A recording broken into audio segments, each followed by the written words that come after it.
Selamat pagi Bapak Ibu Saudara yang diberkati oleh Tuhan. Senang sekali kita berjumpa kembali dalam renungan pagi.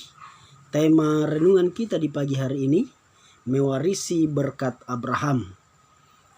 Galatia pasal 3 ayat 1 sampai 29. Bapak Ibu Saudara yang diberkati oleh Tuhan, Abraham adalah manusia biasa seperti kita.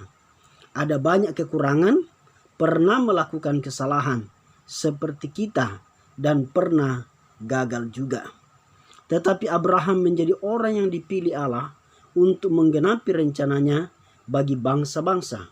Allah menjadikan Abraham bapa orang beriman dan mewariskan berkat-berkatnya melalui Abraham.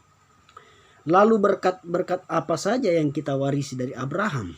Yang pertama adalah berkat iman. Ayat yang pertama sampai ayat yang ke-9. Abraham adalah orang yang berjalan dalam dinamika roh, bukan dalam hukum. Hal ini terbukti bahwa Abraham menjalani hidupnya berdasarkan iman.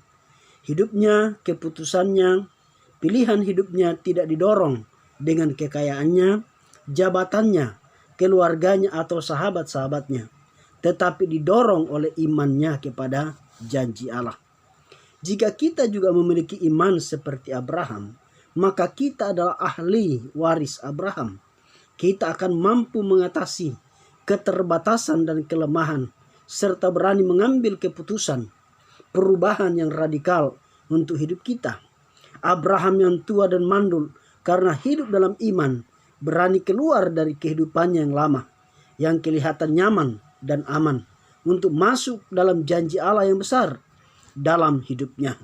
Maka hari ini Allah juga menantang kita untuk meninggalkan hidup yang lama, yang penuh ikatan, dosa, penuh tekanan, kepahitan, kemarahan, dan berbagai kebiasaan buruk lainnya.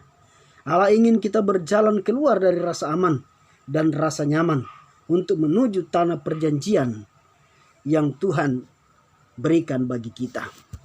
Yang kedua adalah berkat pembenaran. Ayat 10 sampai ayat yang ke-14. Allah membenarkan Abraham bukan karena Abraham manusia sempurna dalam melakukan hukum agama, tetapi karena Allah melihat imannya. Demikian juga Allah melihat kita karena iman kita kepada Yesus Kristus dan firman-Nya. Tidak peduli berapa banyak kekayaan kita, berapa usia kita, profesi kita apa, dosa-dosa kita, perbuatan baik kita, Allah menerima kita bukan karena kebenaran kita sendiri, tetapi berdasarkan pengorbanan Yesus Kristus yang sempurna. Kalau kita menerima pengorbanan Yesus itu, maka kita berada pada posisi orang benar di hadapan Allah. Kita adalah orang yang telah dibenarkan oleh Allah. Yang ketiga adalah berkat janji Abraham.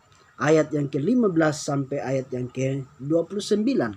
Janji Allah kepada Abraham adalah wasiat yang tidak bisa dibatalkan oleh siapapun dan apapun juga, termasuk oleh hukum Taurat. Kalau kita adalah keturunan Abraham karena iman kita kepada Yesus Kristus, maka kita juga berhak menerima janji Allah yang tertulis dalam Kejadian 12 ayat 1 sampai 2. Maka kita tidak perlu kecil hati dengan apapun yang sedang terjadi dalam hidup kita. Ada pengharapan yang besar dan ada berkat yang besar yang tersedia bagi kita. Bapak Ibu Saudara yang diberkati oleh Tuhan, pagi hari ini Tuhan ingatkan kita bahwa kita memiliki berkat dari Abraham, yaitu berkat iman, berkat pembenaran, dan berkat janji Abraham. Biarlah firman Tuhan pagi hari ini boleh menjadi berkat bagi kita semua. Amin.